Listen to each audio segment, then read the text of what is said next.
Hello friends, why are people devaluing their lives? Why are people losing hope so easily? Why has depression become the most fatal disease in recent times? Why don't we have friends these days to whom we can speak our heart out? Why has laughing and smiling become a rare event? Why can't we just let go any negative thought in our mind? Friends, it is very unfortunate that we have been frequently coming across deaths by suicides. We have suddenly started feeling that our life is a burden on us. Time has now arrived for us to understand that life is the most precious gift of God to mankind. Repossession of any material or immaterial thing is possible, but life, if lost, can never come back. So in this video, we will talk about expectations and detachment. Please watch this video till the end to understand why we should never end up losing our life under any situation whatsoever. Before we start, we have to know what causes depression. So overthinking to an extent which overpowers us both mentally and physically causes depression. This feeling is so immense that it starts affecting capabilities to think positive or rather think. You have a series of questions to answer, and when they remain unanswered, you get yourself entangled in your self-created web of unanswered questions and finally enter into a deep well from where getting out seems impossible. So the question arises as to why do we feel depressed in life?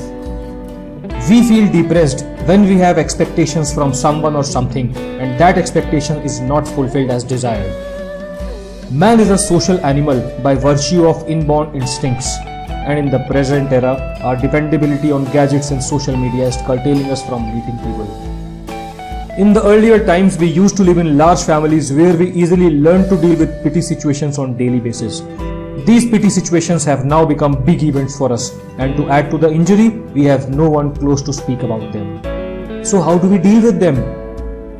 In today's scenario, when we live in nuclear families and lesser people to discuss our problems with, role of learning detachment is very crucial. Detachment does not mean leaving your family and start living in the mountains, but detachment is separating your mind from a thought without letting it affect the mind. The art of detachment has to be learned, and it is a gradual process. If we practice it regularly, we can master it. Detachment can be learned by practicing it in easy situations and then apply it when the situations get tough.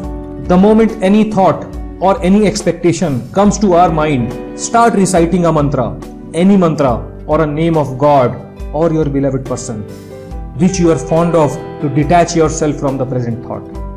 Take a deep breath and move on. It will take time, but you have to keep trying. People always say our mind has the power to drive us, but we feel if practiced regularly, we can develop the power to drive our mind, which can completely change the way we think and perceive at things.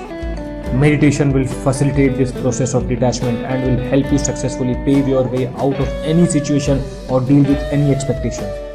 Finally, I will conclude by saying that life is not that cheap that you can waste it on people's perception of you or a reaction on you. Life is lived through wisdom. Wisdom comes with detachment, and detachment is the byproduct of meditation.